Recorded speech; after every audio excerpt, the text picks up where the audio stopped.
Welcome to BDTech abroad. যে বিষয়টা নিয়ে কথা বলবো সেটা হচ্ছে জাপানের ট্যুরিস্ট ভিসা নিয়ে কথা বলবো। জাপানের ট্যুরিস্ট ভিসা আপনি কিভাবে আবেদন করবেন, আপনার নেসেসারি ডকুমেন্টস কি লাগবে, জাপানের ট্যুরিস্ট ভিসার জন্য একটা পরিবর্তন আসছে, সেই পরিবর্তনটা কি সেটা নিয়ে বিস্তারিত তথ্য দিব। জাপান কিন্তু এশিয়ার একটা দেশ হলেও এদের কিন্তু অর্থনৈতিক অবস্থা অত্যন্ত ভালো, মানে সমৃদ্ধকে যেটাকে বলে। এই দেশের ভিসা যদি আপনার পাসপোর্টে আপনি নিতে পারেন তাহলে হচ্ছে আপনার অন্য অন্য দেশের ভিসা নেওয়াটা কিছুটা ইজি হয়ে যাবে। লাইক যারা অস্ট্রেলিয়া, কানাডা, ইউএসএ বা এইসব দেশের ভিসা পেতে চান, অনেকের মালয়েশিয়া, থাইল্যান্ড, সিঙ্গাপুর, দুবাই অনেক ধরনের ভিসা থাকে, তারপরে ভিসার জন্য আবেদন করলে কিন্তু ভিসার রিফিউজ আসে। সেটা একটা বিশেষ কারণ থাকে যে আপনার কোনো ফার্স্ট ওয়ার্ল্ড ভালো কোনো কান্ট্রির ভিসা না থাকার কারণে এইসব দেশ থেকে ভিসা অনেক সময় রিফিউজ করে। সেই হিসেবে যেটা থাকে, যাদের এই ধরনের পরিকল্পনা আছে তারা কিন্তু জাপানের ভিসাটা নিতে পারেন। জাপানের ভিসা নিলে যেটা সুবিধা হবে সেটা হচ্ছে আপনার পাসপোর্টটা অনেক সমৃদ্ধ হবে, অর্থাৎ হচ্ছে আপনার ট্রাভেল হিস্ট্রিটা অনেক স্ট্রং হবে। এই জন্য যেটা থাকে, আপনার জাপানের ভিসাটা অনেক গুরুত্বপূর্ণ একটা পার্ট। এখানে যেটা থাকে, আপনি জাপানের ভিসার জন্য কিভাবে আবেদন করবেন, আসলে পরিবর্তনটা কি আসছে সেটা নিয়ে প্রথমে কথা বলি। পরিবর্তনটা এটা আসছে, জাপানের আগের ভিসার জন্য আবেদন করতে হলে যেটা ছিল, জাপানের একটা ফরম্যাট ছিল, ফরম্যাট অনুযায়ী আপনাকে জাপান এমবেসি বরাবর একটা ইমেল করতে হতো। সেখান থেকে তারা আপনাকে অ্যাপয়েন্টমেন্ট ডেট দিলে সেই অনুযায়ী আপনার ফাইলটাকে সাবমিশন করতে হতো জাপান এমবেসিতে সরাসরি গিয়ে। এখন যেটা রয়েছে, তারা নভেম্বরের 4 তারিখ থেকে এটা পরিবর্তন এনেছে। জাপানের এখন থেকে তারা সরাসরি কোনো ফাইল কালেকশন করবে না। ভিএফএস এর জন্য গুলশান একে ডেল্টা টাওয়ারে তারা হচ্ছে ফাইল জমা নিচ্ছে। সেক্ষেত্রে হচ্ছে আপনি কিভাবে অ্যাপয়েন্টমেন্টটা বুক করবেন। জাপানে ট্যুরিস্ট ভিসার জন্য অ্যাপয়েন্টমেন্ট বুক করার ওয়ে সেটা হচ্ছে, আপনি ভিএফএস এর যে ওয়েবসাইট রয়েছে সেই ওয়েবসাইটে গিয়ে আপনি অ্যাপয়েন্টমেন্টটা বুক করবেন। এরপরে যেটা থাকে, আপনি যে টাইম পাবেন টাইম অনুযায়ী আপনার ফাইলটা নিয়ে সেখানে জমা দিবেন। এটা হলো মূলত পরিবর্তন। এটা যে খুব একটা মানে আহামরি কিছু সেরকম কিছু না। এখানে কিন্তু স্মুথ এই মুহূর্তে অ্যাভেলেবেল স্লট আছে। আপনি চাইলে যে কোনো মুহূর্তে এখানে আপনি ট্যুরিস্ট ভিসার জন্য আপনি আপনার অ্যাপয়েন্টমেন্টটা বুক করতে পারবেন। খুবই ইজি ওয়েতে আপনি আপনার অ্যাপয়েন্টমেন্টটা বুক করবেন। এটা হলো প্রাইমারি কাজ। আপনি যখন অ্যাপয়েন্টমেন্টটা পেয়ে যাচ্ছেন, এরপরে হলো আপনার ফাইলটাকে রেডি করে আপনাকে সাবমিশনের জন্য প্রস্তুত করা। সাবমিশনের জন্য প্রস্তুত করতে হলে কি করতে হয়, মূলত যেটা থাকে সবচেয়ে ইম্পর্টেন্ট যেটা পার্ট সেটা হচ্ছে আপনার ডকুমেন্টসটাকে সিরিয়াল ওয়াইজ সাজিয়ে গুছিয়ে সাবমিশন করতে হয়। এখন যেটা থাকে, আপনাকে কি কি ডকুমেন্টস দিতে হয়, প্রথম কাজ থাকে ভিসা অ্যাপ্লিকেশন ফর্ম থাকে। এটা একটা পিডিএফ ফাইল থাকে, আপনি চাইলে এটা হাতে লিখেও দিতে পারেন অথবা কম্পিউটারে টাইপ করে সুন্দর করে বসিয়ে আপনি এটা লিখে নিতে পারেন। এটা হলো প্রথম কাজ। এরপরে যেটা থাকে, আপনার ট্রাভেল হিস্ট্রিটাকে তৈরি করা। ট্রাভেল হিস্ট্রিটা আপনি কিভাবে তৈরি করবেন, আপনি যে সব দেশে ট্রাভেল করেছেন, কত তারিখে ঢুকছেন, কত তারিখে ব্যাক করছেন, সেই অনুযায়ী আপনার সুন্দর করে ট্রাভেল হিস্ট্রিটা সাজিয়ে দিবেন। যে অনেক দেশে বাংলাদেশিদের জন্য ই ভিসা দেয়, অনেকে ভিসা সংরক্ষণ করে না। সেক্ষেত্রে যেটা থাকে, তার ট্রাভেল হিস্ট্রির সাথে আপনার ইমিগ্রেশনের যে সিল থাকে পাসপোর্টে, ওটাকে আপনি প্রিন্ট আউট করে এর সাথে অ্যাড করে দিবেন। তাহলে হচ্ছে আপনার ট্রাভেল হিস্ট্রিটা অনেক সুন্দর হয়ে যাবে। এরপরে হচ্ছে আপনার ট্যুর প্ল্যান করা কোডটা, সেটা হচ্ছে আপনি কতদিন থাকবেন, কোন কোন জায়গায় জাপানে ট্রাভেল করবেন। লাইক যদি আপনি টোকিও বা টোকিওর বাইরে 2টা সিটি বা 3টা সিটি আপনি ট্রাভেল করেন, আপনার এই ট্যুর প্ল্যানটা কতদিনের থাকবে। লাইক হচ্ছে আপনি ধরেন 10 দিনের একটা ট্যুর পরিকল্পনা করছেন, 5 দিন আপনি টোকিওতে থাকবেন আর অন্য সিটিতে 3 দিন করে থাকছেন, বা হচ্ছে এখানে 4 দিন বা 3 দিন বা 2 দিন এরকম করে থাকছেন। সেক্ষেত্রে যেটা থাকে, আপনার প্রত্যেকটা সিটি থেকে আপনার হোটেল বুক করে নিতে হবে। এটা হচ্ছে ইম্পর্টেন্ট, মানে আপনার বিজনেস কাজটা সম্পূর্ণ লিঙ্কিং থাকতে হবে। তাহলে যেটা থাকে, আপনার ভিসাটা খুব সহজেই থাকবে। আপনার পেপার সংক্রান্ত কারণে আপনার ভিসাটা ফেল করার চান্স থাকবে না। যদি আপনি শুধু লাইক 5 দিনের ট্রাভেল করতে যাচ্ছেন, টোকিওতে যান, সেক্ষেত্রে আপনি টোকিও থেকে একটা যেটা থাকে হোটেল বুকিং করে দিলে হয়ে যাবে। এরপরে থাকে হচ্ছে আপনার হোটেল বুকিং তো ডেফিনেটলি লাগছে, এটা বলছি। আপনার একটা কাভার লেটার দিতে হবে। কাভার লেটারে আপনি কয়েকটা প্যারা করবেন। প্যারাটা হচ্ছে, প্রথম ইন্ট্রোডাকশন থাকবে, আপনার নিজের নাম, আপনি হচ্ছে আপনার ডেট অফ বার্থ, আপনার পাসপোর্ট নাম্বার, এইসব বিষয় আপনার ইনক্লুড করা থাকবে। সেকেন্ড প্যারায় আপনি জাপানের কোন কোন জায়গাগুলো ট্রাভেল করতে চাচ্ছেন সেটা সম্পর্কে একটু আইডিয়া দিবেন। থার্ড প্যারায় গিয়ে যেটা করবেন সেটা হচ্ছে আপনার ওয়ার্ক, মানে হচ্ছে আপনার প্রফেশনাল ক্যারিয়ার নিয়ে আপনি একটু ডিটেলসে লিখবেন। সেক্ষেত্রে হচ্ছে, যদি আপনি ব্যবসায়ী হন, আপনার ব্যবসায়িক কোম্পানির নাম দিবেন, ব্যবসার ধরন কি, আপনার কাজ কি, বা আপনার আর্নিং কত, এইসব বিষয় আপনি ইনক্লুড করতে পারেন আপনার থার্ড প্যারাতে গিয়ে। এরপরে কি একটা লিখবেন সাপোর্টিং ডকুমেন্টস লিখে আপনি কি কি ডকুমেন্টস দিচ্ছেন তার একটা চেকলিস্ট আপনি আপনার হচ্ছে অ্যাপ্লিকেশনের সাথে, মানে যেটা কাভার লেটারের সাথে আপনি ইনক্লুড করে দিতে পারেন। এরপরে হচ্ছে নিচে গিয়ে আপনার নাম বা যেটা ফর্মালিটি আছে এইভাবে দিয়ে আপনি আপনার হচ্ছে কভার লেটারটা কমপ্লিট করতে পারেন।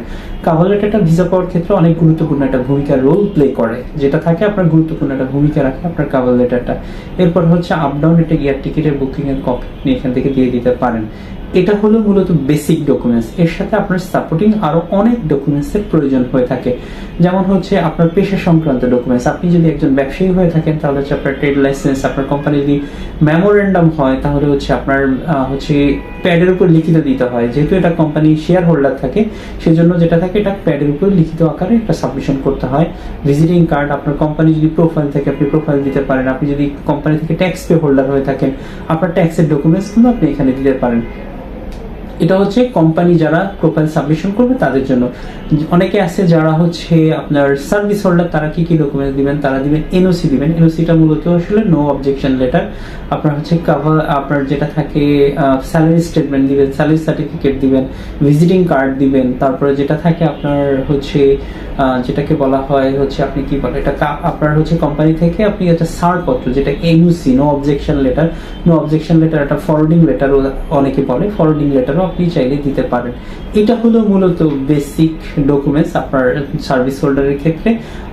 যেটা থাকে আপনার যদি কোনো স্পন্সর থাকে, এখানে আরেকটা বিষয় থাকে, অনেকে থাকে অফিসিয়াল ট্যুরে যায়, অনেকে থাকে যে অফিসিয়াল ট্যুরে গেলে সেক্ষেত্রে যদি আপনার কোম্পানি আপনার সমস্ত হচ্ছে খরচ বিয়ার করে থাকে তাহলে হচ্ছে আপনি কোম্পানির প্যাডের উপরে লিখিত দিবেন যে আপনার এমপ্লয়ি জাপান ট্রাভেল করতে যাচ্ছে কোনো অফিসিয়াল পারপাসে, তখন হচ্ছে আপনি এটা ওই ডকুমেন্টসগুলোকে আপনার কোম্পানি প্যাডের উপরে যিনি অনার থাকে তাকে লিখে জমা দিতে পারেন, যেটাকে হচ্ছে স্পন্সর লেটার বলা হয়। যদি কেউ আপনাকে স্পন্সর করে থাকে তাহলে হচ্ছে এটা সার্ভিস হোল্ডারদের ক্ষেত্রে হয়ে থাকে, সেক্ষেত্রে হচ্ছে আপনি স্পন্সর লেটারটা অ্যাড করে দিতে পারেন যদি কোনো আপনার অফিসিয়াল ট্যুর থাকে।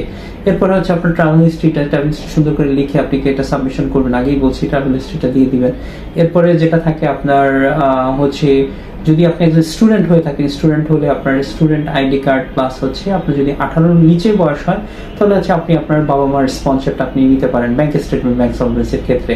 আর যদি 18 বছর প্লাস হয় তাহলে হচ্ছে আপনার নিজের অ্যাকাউন্টটা আপনাকে শো করতে হবে, এটা হচ্ছে ইম্পর্টেন্ট।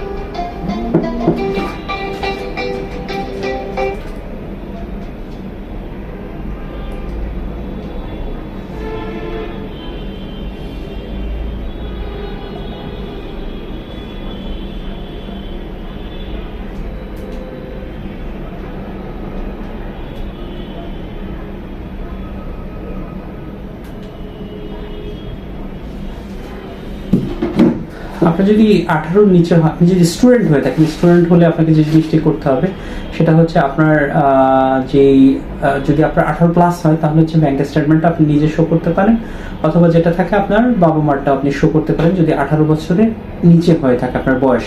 আপনার যে ডকুমেন্টস দিতে হবে সেটা হচ্ছে আপনার ইউনিভার্সিটি বা কলেজ থেকে আপনার যে এনওসি হচ্ছে লিভ লেটার যেটাকে বলা হয়, লিভ লেটার দিবেন। সাথে হচ্ছে আপনার যে কার্ড দিয়েছে কলেজ থেকে, যে কার্ডগুলো রয়েছে সেই কার্ডের একটা কপি দিয়ে দিলে হবে। এটা যদি সাথে ফ্যামিলি ট্যুর থাকে, অনেক সময় ফ্যামিলি ট্যুর 3 জন 4 জন বা 5 জন একসাথে ট্যুর করে থাকে, সেক্ষেত্রে যেটা থাকে আপনার ফ্যামিলি ট্যুর ক্ষেত্রে আপনার বাচ্চা যদি আপনাদের সাথে ট্রাভেল করে তাহলে হচ্ছে তার স্কুল থেকে একটা লিভ অফ অ্যাবসেন্স নেবেন, লিভ লেটার যেটাকে বলা হয়। প্লাস হচ্ছে আপনি নেবেন হলো যেটা থাকে আপনার তার যে কার্ড আছে, মানে হচ্ছে যেটা আছে ইউনিভার্সিটি বা কলেজ থেকে যে কার্ডটা দিয়েছে সেই কার্ডের একটা ফটোকপি আপনি প্রিন্ট আউট করে দিয়ে দিতে পারেন। আর যেটা থাকে আপনার ফ্যামিলি ভিজিটের ক্ষেত্রে যে জিনিসটা থাকে, হাজব্যান্ড ওয়াইফ যদি একসাথে ট্রাভেল করেন তাহলে যেটা থাকে আপনার ওই ম্যারেজ সার্টিফিকেটটা একটা বাধ্যতামূলক দিতে হয়, ম্যারেজ সার্টিফিকেটটা সাথে শো করবেন। এটা হলো মেইন বিষয়। এরপরে যেটা থাকে আপনাকে আরো কিছু সাপোর্টিং ডকুমেন্টস থাকে, যেটা হচ্ছে আপনার সবচেয়ে গুরুত্বপূর্ণ যেটা, সেটা হচ্ছে আপনার ট্যাক্স পে হোল্ডার কিনা, আপনাকে লাস্ট 3 ইয়ার্সের ট্যাক্স স্টেটমেন্টটা আপনাকে শো করতে হয়। প্লাস হচ্ছে আপনাকে যে জিনিসটি দিতে হবে আপনার ব্যাংক স্টেটমেন্ট, ব্যাংক সলভেন্সি, এই ডকুমেন্টসগুলো প্রোভাইড করতে হবে। ব্যাংকে আপনি কত টাকা দেখাবেন এই প্রশ্নটা কমন থাকে, যারা আমাকে ফোন করে বা অনেকে পরামর্শের জন্য ফোন করে বা হচ্ছে অনেকে আমাদের কাছ থেকে ফাইল প্রসেস করে যে ভাই ব্যাংকে কত টাকা দেখাবো, ব্যাংকে টাকা না দেখালে কি ভিসা হয় কিনা, অনেকে এই ধরনের প্রশ্ন থাকে। ভাই নিজের ব্যাংকে অবশ্যই আপনাকে একটা ফান্ড থাকতে হবে। ফান্ড আপনি জাপানের ক্ষেত্রে 10 থেকে 12 লাখ টাকা আপনি সিঙ্গেল একজন পার্সন অ্যাপ্লাই করলে এনাফ, আপনি ভিসা পেয়ে যাবেন আশা করা যাচ্ছে। আর এটা থাকে ব্যাংক স্টেটমেন্টটা আপনি চাইলে এফডিআর, ফিক্সড ডিপোজিট বা যে কোনো ভাবে আপনি শো করতে পারেন। অবশ্যই কারেন্ট একটা অ্যাকাউন্ট আপনাকে থাকতে হবে। যদি আপনি এফডিআর, ফিক্সড ডিপোজিট আপনি শো করেন সেক্ষেত্রে হচ্ছে আপনার কারেন্ট অ্যাকাউন্টে নির্দিষ্ট পরিমাণ একটা ব্যালেন্স থাকবে। কারেন্ট অ্যাকাউন্টে যেটা থাকে সেটা হচ্ছে আপনি যে ব্যাংক স্টেটমেন্টটা শো করবেন, সেক্ষেত্রে হচ্ছে কিছুটা মানে টেকনিক্যালি মানে কিছু জিনিস থাকে, যেটা হচ্ছে এটা প্রত্যেকটা এমবেসি চেক করে। যে বিষয়টা সেটা হচ্ছে আপনার মাস শেষে গিয়ে কেমন ব্যালেন্স ছিল, আপনার মাস শেষে গিয়ে কোনো ব্যালেন্স ছিল কিনা, এই জিনিসটা তারা ঠিকঠাক মতো দেখবে। যদি আপনার মাস শেষে গিয়ে ব্যালেন্স ঠিকঠাক মতো থাকে, তাহলে হচ্ছে আপনার ব্যাংক স্টেটমেন্টের ক্ষেত্রে আপনার ভিসা ফেল করার কোনো সম্ভাবনা থাকে না, খুব স্মুথ আপনি এখান থেকে ভিসা পেয়ে যাবেন। এটা হলো মেইন বিষয়। এরপরে যেটা থাকে আপনার যদি আপনার ফ্যামিলি কোনো ইনভাইটেশন থাকে, তাহলে হচ্ছে আপনার প্রোফাইলটা আলাদাভাবে সাবমিশন করতে হয়। যদি আপনার আসলে অ্যাপ্লাই করার সময় বিষয় থাকে যে আপনি আসলে কি বিষয়ের উপর বেসমেন্ট করে ভিসা চাচ্ছেন, আপনি যদি ধরেন হচ্ছে সাইট সিইং থাকে তখন পারপাসটা ভিন্ন থাকে ইনভাইটেশনের ক্ষেত্রে, আর যদি ধরেন আপনার ফ্যামিলি বা ফ্রেন্ডের সাথে সাক্ষাৎ, তাহলে হচ্ছে আপনার পারপাসটা ভিন্ন থাকে। তাহলে অ্যাপ্লিকেশনের মেথডটা আলাদা থাকে। যখন visa application form fill up করা হয় তখন হচ্ছে যখন ইনভাইটেশন থাকে, ইনভাইটেশন পার্সনের ডিটেলসটা ওখানে শো করতে হয়, সাথে হচ্ছে তার ইনভাইটেশনে মানে পুরো ইনফরমেশনটা এখানে দিতে হয় যে সে কি ধরনের সম্পর্ক আপনার, সে হচ্ছে আপনার কি ধরনের সাপোর্ট দিবেন, বিস্তারিত তথ্য থাকে যদি ইনভাইটেশন থাকে। মানে ভিজিট ভিসা অ্যাপ্লাই করার জন্য কয়েকটা প্রসেস থাকে, যেমন হচ্ছে আপনার ফ্যামিলি এবং ফ্রেন্ডসদের সাথে সাক্ষাৎ, আপনার সাইট সিইংটা মূলত সবাই যে বিষয়ের উপরে অ্যাপ্লাই করে সেটা হচ্ছে মূলত সাইট সিইং এর জন্য থাকে, অথবা অনেকে বিজনেস ট্যুর বা শর্ট কোর্সের জন্য যায়, তখন সবাই কিন্তু জাপানের ভিজিট ভিসার জন্য অ্যাপ্লাই করে। এটা হলো মেইন বিষয় জাপানের ভিজিট ভিসা নিয়ে। যদি আপনাদের আরো কারো কোনো তথ্য জানা থাকে অবশ্যই কমেন্টসে কমেন্ট করবেন, আপনাদের আরো তথ্য দিয়ে আমরা সহযোগিতা করার চেষ্টা করবো। সবাই ভালো থাকবেন, সুস্থ থাকবেন, আল্লাহ হাফেজ।